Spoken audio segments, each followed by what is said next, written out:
LPG cylinder कहां मिल रहा, कहां नहीं, कहां ब्लैक हो रहा, ग्राउंड रिपोर्ट क्या बता रही।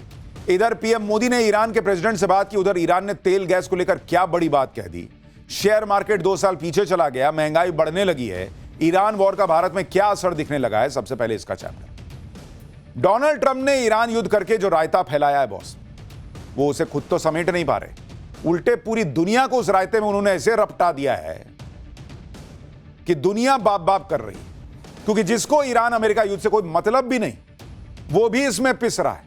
पूरी दुनिया में तेल गैस के भयंकर क्राइसिस की चर्चा है। भारत में तो घर घर गली चौराहे में गैस सिलेंडर की चर्चा हो रही है।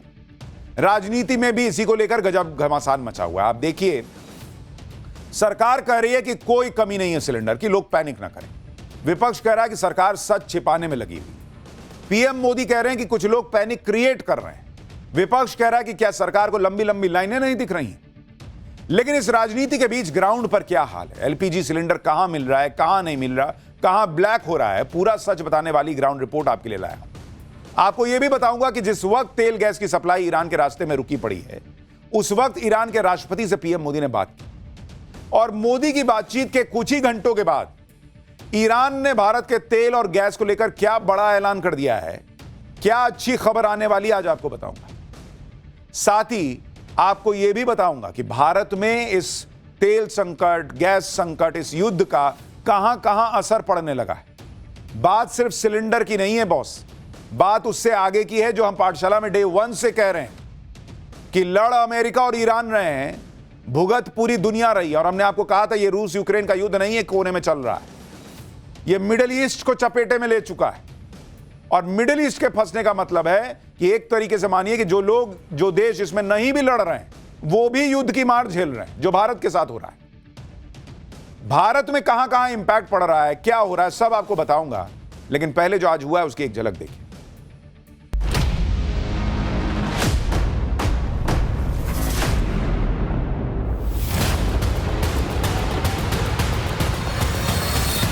आपने ही पहले सिलेंडर पे शिफ्ट किया सबको, अब सिलेंडर नहीं मिलेगा तो आदमी कहाँ जाएगा, किस पे खाना बनाएगा, कैसे खाना खाएगा। 8 बजे से खड़े हैं जी, हम बहुत परेशानी है। ऑनलाइन बुक ही नहीं ले रहे हैं, हम बंद कर दिया इन्होंने ऑनलाइन बुक। आके बैठे बड़े भाई, 7 बजे से आके बैठे हैं, कोई खुल ही नहीं रहा।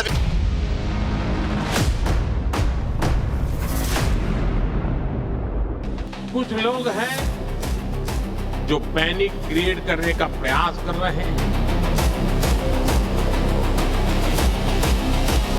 दुनिया के कई देशों के शीर्ष नेताओं से मेरी इसको लेकर बातचीत हुई है।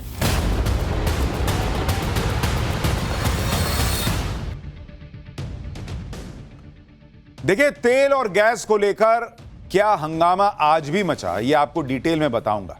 गैस सिलेंडर पर पूरा सच बताने वाली ग्राउंड रिपोर्ट आपको दिखाऊंगा। लेकिन पहले आज की कुछ तस्वीरें देख लीजिए। कहीं गैस सिलेंडर के लिए 1 किलोमीटर लंबी लाइन लगी है, कहीं लोगों ने पुलिस वाले की धुनाई कर दी, कहीं सिलेंडर नहीं मिलने पर महिलाएं रो पड़ी हैं, कहीं सिलेंडर की कालाबाजारी के शक में पुलिस ने रेड मार दी, कहीं रेस्टोरेंट पूरी तरह से लकड़ी और कोयले के ईंधन पर शिफ्ट हो गए हैं। अलग अलग तरह की तस्वीरें आई हैं। कहीं पर कालाबाजारी दिख रही है, कहीं लोगों ने जमाखोरी की भी है, भरे हुए सिलेंडर 45-150 ऐसे मिल रहे हैं। कई शहरों में अब लकड़ी और कोयले वाली भट्टियों की डिमांड हो गई है। एलपीजी को लेकर मामला बढ़ता चला जा रहा है। एक तरफ तो यह मारामारी है, दूसरी तरफ सरकार बार बार भरोसा दे रही है कि एलपीजी को लेकर संकट खड़ा नहीं होने देंगे, सप्लाई सुनिश्चित रखी जाएगी, पैनिक बाइंग से बचने की सलाह दे रही है सरकार। इसी बीच राजनीति भी ऐसी हो रही है जिसमें पीएम प्रधानमंत्री नरेंद्र मोदी को खुद कहना पड़ा कि पैनिक क्रिएट किया जा रहा है। कुछ लोग एजेंडा चला रहे हैं और ऐसे लोग देश का नुकसान कर रहे हैं। एक बार प्रधानमंत्री ने क्या कहा है, पहले सुनिए उसको। साथियों, आजकल बहुत चर्चा एलपीजी को लेकर हो रही है। कुछ लोग हैं जो पैनिक क्रिएट करने का प्रयास कर रहे हैं, अपना एजेंडा चलाना चाहते हैं। मैं इस समय उन पर राजनीतिक टिप्पणी नहीं करना चाहता, लेकिन इतना जरूर कहूंगा कि ऐसा करके वो जनता के समक्ष खुद को एक्सपोज हो ही रहे हैं, पूरे देश का भी बड़ा नुकसान कर रहे हैं। पीएम मोदी का यह बयान सुनकर विपक्ष भड़क गया। संसद के अंदर और संसद के बाहर विपक्ष ने सिलेंडर वाले पोस्टर लेकर प्रदर्शन किया। विपक्ष ने पीएम मोदी के पैनिक वाले बयान पर उन्हें घेर लिया और पूछा कि जो गैस एजेंसियों पर लंबी लंबी लाइनें लग रही हैं, जो लोग 4-4 दिन से सिलेंडर के लिए खड़े हैं, वो क्या झूठ बोल रहे हैं? सुनिए इंडी गठबंधन के सांसद क्या कह रहे हैं। क्रिएट नहीं कर रहे हैं। सरकार से पूछा जा रहा है कि सरकार की क्या तैयारी है, क्योंकि जो वीडियोस सोशल मीडिया के माध्यम से सामने आ रहे हैं और जहां न्यूज के माध्यम से भी सामने आ रहे हैं, वहां दिखने को मिल रहा है कि लोग लंबी लंबी कतारों में खड़ा। तो सरकार समझे कि दिक्कत है और इसे सुलझने के लिए सरकार क्या कर रही है, ये स्पष्ट रूप से अपनी बात को रखे। क्या प्रधानमंत्री जी अखबार नहीं पढ़ रहे हैं? क्या प्रधानमंत्री जी वो क्यों नहीं देख रहे हैं? क्या वो लेटर नहीं पढ़ रहे हैं जो रेस्टोरेंट्स और होटल एसोसिएशंस लिखे जा रहे हैं? क्या रोज अखबारों में आ रहा है किस तरीके से जनता को दिक्कत हो रही है? एलपीजी सिलेंडर को लेकर इंडी गठबंधन के नेता वीडियो डाल कर सरकार से सवाल कर रहे हैं। अखिलेश यादव कह रहे हैं कि एलपीजी मतलब लापता गैस। अखिलेश यादव ने सिलेंडर के साथ लोगों की लंबी लाइन का एक वीडियो शेयर किया। कहा कि भाजपाई कह रहे हैं कि कोई कमी किल्लत नहीं है। ये जो वीडियो है वो एआई से बना है क्या? झूठ के सैकड़ों सिलेंडर खाली हुए होंगे तब एक भाजपाई जो है वो बना होगा। ये अखिलेश यादव कह रहे हैं ये वीडियो डालकर। इस घमासान के बीच सरकार बार बार कह रही है कि एलपीजी की कोई कमी नहीं है। 3 दिन से लगातार प्रेस कॉन्फ्रेंस की जा रही है और इसमें पूरी बात बताई जा रही है कि कितनी डिमांड है, कितनी सप्लाई है और सरकार क्या क्या कर रही है। आज पेट्रोलियम मंत्रालय ने कहा कि एलपीजी के 25,000 डिस्ट्रीब्यूटर, कहीं कोई ड्राई आउट नहीं है। लोगों को अफवाहों और पैनिक बाइंग से बचने के लिए कहा गया है। घरों को बिना रुकावट के एलपीजी मिलती रहे, यह सुनिश्चित किया गया है। एलपीजी का घरेलू प्रोडक्शन 30% तक बढ़ा दिया गया है। जहां तक कि कमर्शियल एलपीजी की बात है तो राज्य सरकारों को उसके वितरण का फैसला लेना है। कमर्शियल उपभोक्ताओं को लोकल सिटी गैस डिस्ट्रीब्यूशन से संपर्क करने के लिए कहा गया है। इसके साथ ही पेट्रोलियम मंत्रालय ने पीएनजी कनेक्शन लेने की भी अपील की है, वो जो पाइप से गैस आती है। मंत्रालय का कहना है कि जिन घरों के आसपास पीएनजी कनेक्शन की सुविधा उपलब्ध है वो कनेक्शन ले लें ताकि एलपीजी पर दबाव कम। इसके अलावा केरोसिन, कोयला की सप्लाई भी बढ़ा दी गई है। अब विपक्ष भी यही सवाल पूछ रहा है कि अगर एलपीजी की कोई कमी नहीं है तो ये लाइनें कैसी लग रही? अगर एलपीजी की कोई कमी नहीं है तो केरोसिन की सप्लाई क्यों बढ़ा रही है सरकार? और अगर एलपीजी की कोई कमी नहीं है तो कमर्शियल सेक्टर में कटौती क्यों करनी पड़ रही है?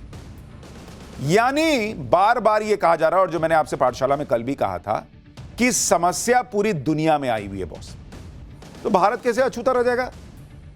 और इसीलिए लोगों को जो दिक्कत आ रही है, लोग कहा जा रहा है पैनिक बाइंग कर रहे हैं। पैनिक बाइंग नहीं कर रहे हैं, इसको सिक्योर बाइंग कह रहे हैं लोग कि भाई हम भी तो एक सिलेंडर कम से कम अपने पास रख लें।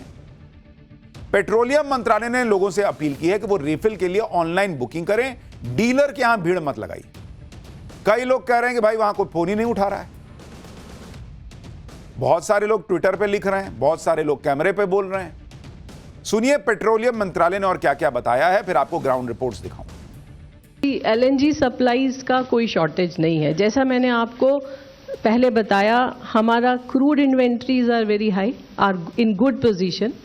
Our refineries are working at 100% capacity और मोर। हमारी रिफाइनरीज की inventories are fine, so is the LPG. So LPG की शॉर्टेज नहीं है। Now if you are talking about the LPG, the bottom line is that, I mean, the more important point is whether we are able to supply LPG to the domestic consumers or not, and the answer is yes. देखिए LPG को लेकर पिछले कुछ दिनों में जो हालात बने उनमें एक बात यह भी है कि एलपीजी की डिमांड 40 से 50% बढ़ गई। इससे कोई इनकार नहीं कर सकता कि लोग खरीदने आ रहे हैं, जिनको अभी इमीडिएटली भी नहीं जरूरत है, वो थोड़ा सा बचा के लिए रखना चाहते हैं, एक सिलेंडर कम से कम भर के रखना चाहते हैं। और इसमें लोगों की गलती नहीं कह सकते आप, क्योंकि जिस तरह के हालात हैं युद्ध के, हर आदमी चाहेगा कि भाई इमरजेंसी में एक सिलेंडर तो भरा के रखें, कल को नहीं मिला फिर क्या करेंगे? सरकार ने जो आंकड़ा दिया है उसके मुताबिक सामान्य दिनों में, देखिए सरकार क्या कह रही है कि सामान्य दिनों में कितनी बुकिंग होती है। सामान्य दिनों में नॉर्मली जब कोई ऐसा पैनिक नहीं है, सामान्य दिनों में जो बुकिंग होती है एलपीजी की, वो सरकार कह रही है कि वो होती है 55,70,000 per day. 55,70,000 cylinder per day almost रोज बुक होते हैं। जब नॉर्मल है। 12 मार्च को बुकिंग कितनी हुई, जब कहा जा रहा है कि भाई दिक्कत होगी। 12 मार्च को यानी कल 75,70,000 सिलेंडर बुक हुए पर डे। यानी सीधे सीधे अगर आप देखिएगा तो रोजाना, और डिलीवरी कितनी होती थी युद्ध से पहले, डिलीवरी 50 लाख की थी पर डे। सरकार कह रही है कि आज भी हम 50 लाख पर डे डिलीवर कर पा रहे हैं, लेकिन चूंकि 75 लाख की बुकिंग हो गई तो ये जो 25 लाख एक्स्ट्रा हो गया, 25 लाख प्लस एक्स्ट्रा हो गया। सरकार कह रही है हम 50 लाख तो दे रहे हैं रोज की तरह, लेकिन ये 25 लाख एक्स्ट्रा आया है तो ये कहीं कहीं नहीं मिल पा रहा, इसलिए लाइन दिख रही है। सरकार का दावा है कि सामान्य दिनों में जितनी सिलेंडर की बुकिंग होती थी, अब बुकिंग उससे ज्यादा बढ़ गई। 9 मार्च के बाद इसमें लगातार जंप आया और इसी को लेकर सरकार का दावा है कि ये पैनिक पैटर्न है। सरकार का कहना है कि लगभग 50 लाख सिलेंडर हम पहले भी डिस्ट्रीब्यूट करते थे, आज भी कर रहे हैं। लेकिन विपक्ष इस थ्योरी को सीधे सीधे खारिज कर रहा है। सुनिए कांग्रेस और आरजेडी के सांसद क्या कह रहे हैं। सिलेंडर लोगों को नहीं मिल रहे हैं, गैस एजेंसियों के पे टेलीफोन करते हैं, लोग टेलीफोन नहीं उठा रहे हैं, वहाँ पे बुकिंग हो नहीं रही है, डिलीवरी हो नहीं रही है, और इसलिए ये लोग इस सरकार को कटघरे में खड़ा करेंगे। आज भी मैं कहूँगा प्रधानमंत्री जी थोड़ा वेश बदलिए। Denial is not a good instrument. सबको साथ लीजिए और स्वीकार करिए कि दिक्कत है, परेशानी है। देखिए एक चीज तो है, डिमांड बढ़ गई है, ये तो कोई इनकार नहीं कर सकता। संकट दुनिया में है, इससे कोई इनकार नहीं कर सकता। लेकिन जैसा सरकार कह रही है कि भाई हम तो देने के लिए तैयार हैं, जितना एक दिन में देते थे उतना ऑलरेडी दे रहे हैं, डिमांड बढ़ी है उसको भी मैच कर लेंगे, कमी नहीं है। लेकिन डिमांड अगर मैच नहीं भी हो पा रही तो जो लोगों की शिकायत है कि कई बार उनको बुकिंग में दिक्कत आ रही है, कई बार कोई फोन ही नहीं उठा रहा है, और ये सब जगह नहीं हो रहा, लेकिन जहां जहां हो रहा है उसको भी मैनेज सरकार को करना होगा, वरना यही पैनिक फैलता रहेगा। इंडी गठबंधन पीएम मोदी पर सवाल उठा रहा है कि एलपीजी सिलेंडर को लेकर संकट साफ साफ है, लेकिन सरकार मान नहीं रही है। दूसरी तरफ सरकार कह रही है कि संकट नहीं है, पैनिक है। आज लगातार दूसरे दिन भी पीएम मोदी ने यही कहा कि पैनिक कांग्रेस का किया धरा है। आज वो असम के दौरे पे थे। गुवाहाटी में एक कार्यक्रम के दौरान उन्होंने कहा कि युद्ध के संकट के बीच कांग्रेस अफवाहें फैलाने में लगी। कांग्रेस ने एक बार फिर साबित कर दिया है कि किसी भी स्थिति में देश के प्रति ईमानदार नहीं है। आज युद्ध से बने संकटों के बीच भी कांग्रेस सिर्फ अफवाहें फैलाने और अपप्रचार करने में जुटी है। और मैं जरा कांग्रेस के साथियों से कहना चाहता हूं, एक काम करिए, लाल किले पर से 15 अगस्त को पंडित नेहरू जी ने जो भाषण दिए हैं, जरा भाषण सुनिए, आप सुनकर के हैरान हो जाओगे। लाल किले से 15 अगस्त को एक बार कह रहे हैं पंडित जी कि उत्तर कोरिया और दक्षिण कोरिया में लड़ाई चल रही है, इसलिए भारत में महंगाई बढ़ रही है। अब उत्तर कोरिया दक्षिण कोरिया कहां है, और आज कांग्रेस के लोग देश को गुमराह करने में लगे हैं। देखिए कांग्रेस क्या कर रही है ये तो कांग्रेस जाने, लेकिन सड़क पर लाइनें दिख रही हैं, लोग बातें कर रहे हैं, लोग हमसे भी कह रहे हैं कि सर यहां नहीं मिल रहा, वहां नहीं मिल रहा। कोई कह रहा है सर आपके पास अगर इलेक्ट्रिक वाला है चूल्हा तो दे दीजिए, हमको नहीं मिला। लोगों को दिक्कतें हैं, और अगर सब ये जितने लोग दिख रहे हैं ये सब कांग्रेस के लोग हैं, कांग्रेस के कहने पर बाहर आ गए हैं, कांग्रेस पर इतना विश्वास करने लगे हैं, तो भाई कांग्रेस का इतना जनाधार होता तो कांग्रेस 100 सीट भी नहीं ला पा रही होती। इसलिए मैंने कहा, कल भी कहा था कि सरकार जो कह रही है और विपक्ष जो कह रहा है, सच्चाई उसके बीच में कहीं। एकदम बम मामला भी नहीं है कि कोई दिक्कतें नहीं है, और एकदम खत्म मामला भी नहीं है। लोगों को दिक्कत आ रही है, ये लाइनें बता रही है। एक तरफ तो एलपीजी के मामले में धुआंधार पॉलिटिक्स हो रही है, दूसरी तरफ आप ये भी देखिए कि एलपीजी की जो सप्लाई ईरान के रास्ते में रुकी है, उसके लिए प्रधानमंत्री नरेंद्र मोदी खुद लगे हुए भी हैं कि कैसे ये रास्ता खुले। कल ही प्रधानमंत्री मोदी की ईरान के राष्ट्रपति मसूद पेजेश्कियन से फोन पर बात हुई। और इस बातचीत में पीएम मोदी ने युद्ध के भड़कने और लोगों की जान जाने पर चिंता जताई। पीएम मोदी ने बताया कि भारतीयों की सुरक्षा और एनर्जी जरूरतें हमारी प्राथमिकता है। इसके साथ ही पीएम मोदी ने शांति स्थिरता पर जोर दिया। पीएम मोदी ने ईरान के राष्ट्रपति के साथ बातचीत में डायलॉग और डिप्लोमेसी पर जोर दिया। आधिकारिक जानकारी के मुताबिक ईरान के राष्ट्रपति ने पीएम मोदी को मौजूदा हालात की जानकारी दी। दोनों नेताओं ने संपर्क में रहने पर सहमति जताई। यानी पीएम मोदी ने ऐसे वक्त में ईरान से बात की है जब ईरान ने 2 दिन पहले ही भारत आ रहे थाईलैंड के एक शिप को धमाके से उड़ा दिया था। अभी भी ईरान के स्ट्रेट ऑफ हॉर्मुज में तेल गैस से लदे भारत के फ्लैग लगे 28 जहाज फंसे हुए और इन जहाजों पर 700 से ज्यादा भारतीय फंसे हुए। तो ऐसा नहीं है कि पीएम मोदी नहीं लगे हैं, वो भी लगाए हुए हैं पूरा जोर कि कैसे जो है वो मामला सलटे। इसके अलावा गल्फ रीजन में 23,000 भारतीय ऐसे हैं जो शिपिंग इंडस्ट्री से जुड़े हैं। उनकी सुरक्षा भी भारत की प्राथमिकता है। इधर पीएम मोदी ने ईरान के राष्ट्रपति से बात की। कल रात को विदेश मंत्री एस जयशंकर ने भी ईरान के विदेश मंत्री सैयद अब्बास अरागची से फोन पर बात की। युद्ध शुरू होने के बाद दोनों विदेश मंत्रियों के बीच यह चौथी बातचीत थी। इससे पहले 10 मार्च को भी दोनों विदेश मंत्रियों के बीच बातचीत हुई थी। विदेश मंत्री एस जयशंकर ने बताया कि ईरान में ब्रिक्स के मुद्दे पर बात हुई। ईरान के विदेश मंत्री की तरफ से अमेरिका और इजरायल के भीषण हमलों के बारे में जानकारी दी गई। इस डिप्लोमेसी और पीएम मोदी की बातचीत का असर भी दिखने लगा है। 24 घंटे के अंदर भारत में ईरान के राजदूत ने बहुत बड़ा बयान दिया है बॉस। भारत में ईरान के राजदूत से जब यह सवाल हुआ कि क्या भारत के जहाजों को ईरान से सेफ पैसेज मिलेगा, तो ईरान के राजदूत ने कहा है कि आप 2 से 3 घंटे में इसका असर देख सकते हैं। ईरान के राजदूत ने दावा किया कि युद्ध के बाद भारत ने उसकी मदद की है।